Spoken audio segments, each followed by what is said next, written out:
The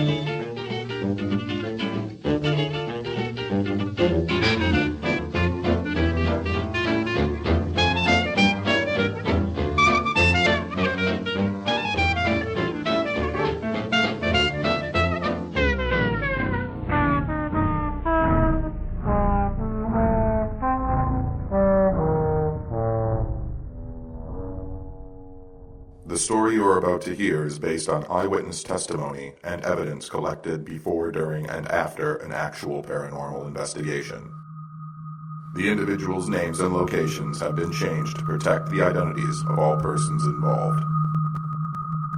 We've all experienced a dream that seems too real, a room that seems too dark, a presence when we know we're alone. We exist in a world of many realities where the impossible is probable and the unknown can be known. This is the realm of the weird. I first met James and Allison in the summer of 2002. They contacted me after they had experienced a series of UFO sightings. They had no photographs or video of the alleged flying objects, but after 4 or 5 phone conversations, I agreed to meet with them. During our first face-to-face interview, it quickly became apparent that their marriage had hit a rough patch. I learned that they had grown up together, dated throughout high school, and had married soon after their graduation.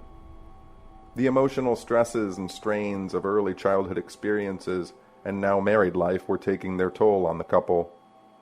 I explained that, although I would record for future records their UFO sightings, I would be uncomfortable continuing research on their case until they had resolved their personal conflicts. I passed along the contact information for a crisis counselor and marriage therapist who I was familiar with, and we parted ways. It was just over a year later when Allison called me again. She explained that she and James had been attending counseling sessions, and they both felt that they were, as individuals and in their married life, back on the right track.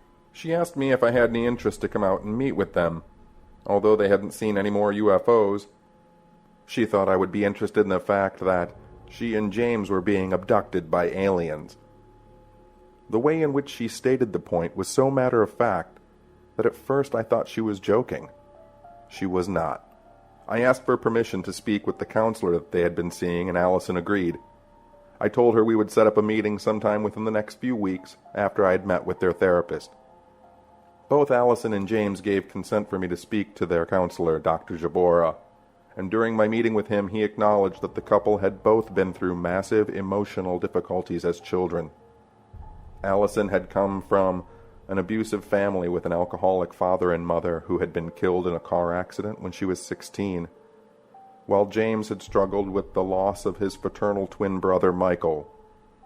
Michael had vanished in the 1970s around the time of a series of child murders occurring in Michigan, and although his body was never recovered, the police assumed that he may have been another of the murderer's tragic young victims. After internalizing and considering all of this new information, I carefully mentioned Allison's ideas of alien abduction.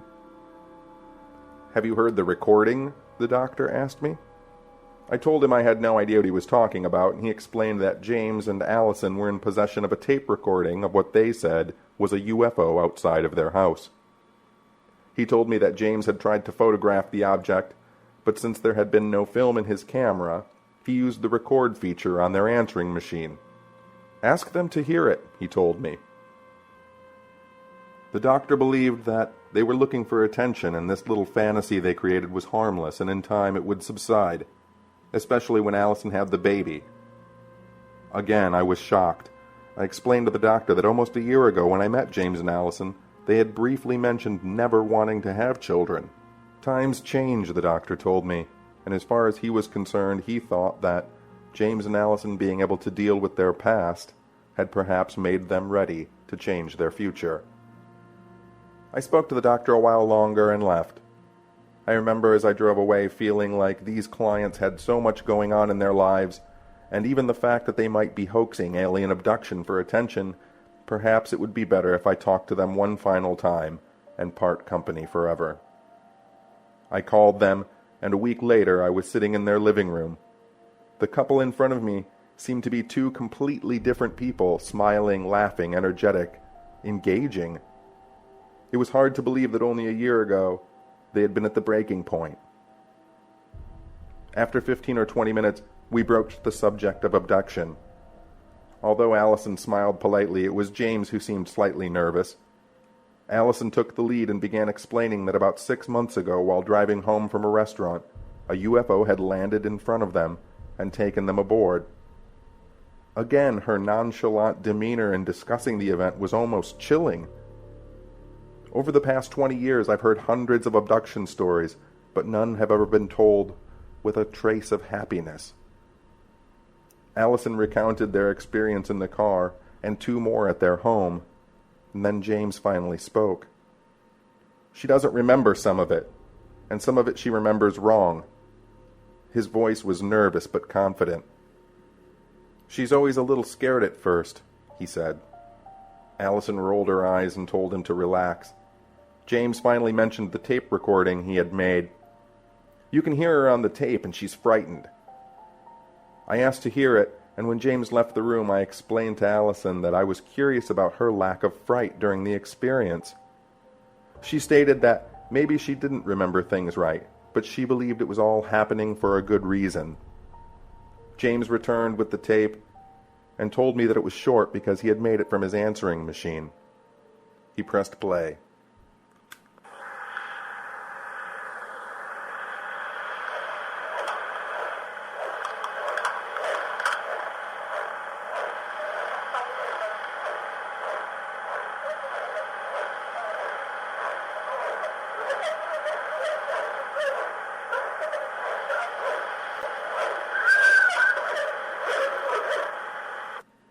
He explained that the whooshing sound was the object outside of their home and that you could hear Allison screaming as she was being carried from the room.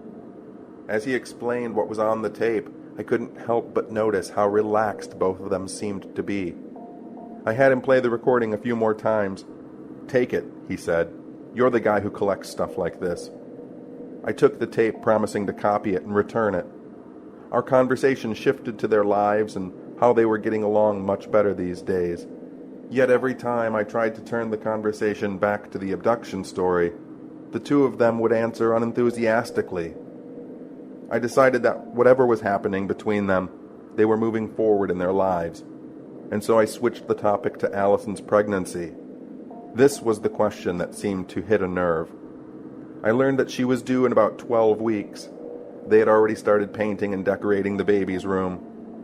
Yet I couldn't help but feel as though I had, by mentioning the baby, stumbled into unfriendly territory. Within a few moments, I was standing on the porch saying my goodbyes.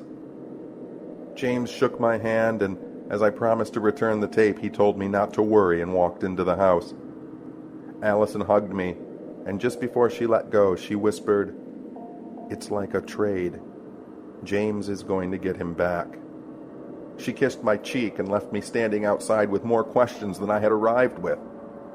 I spent the next few days trying to make sense of the case, but with clients who were now unwilling to discuss the events, I cataloged their file and got back to my other cases. 3 months passed, and one day mixed in with my mail was a little card from James and Allison. They thanked me for helping them through such a hard time in their life, and that they were soon relocating to Colorado. They also mentioned that Allison had given birth to a lovely 7-pound 4-ounce baby boy, and that they had named him Michael. I tried contacting them over the years, but my phone calls and letters were never returned.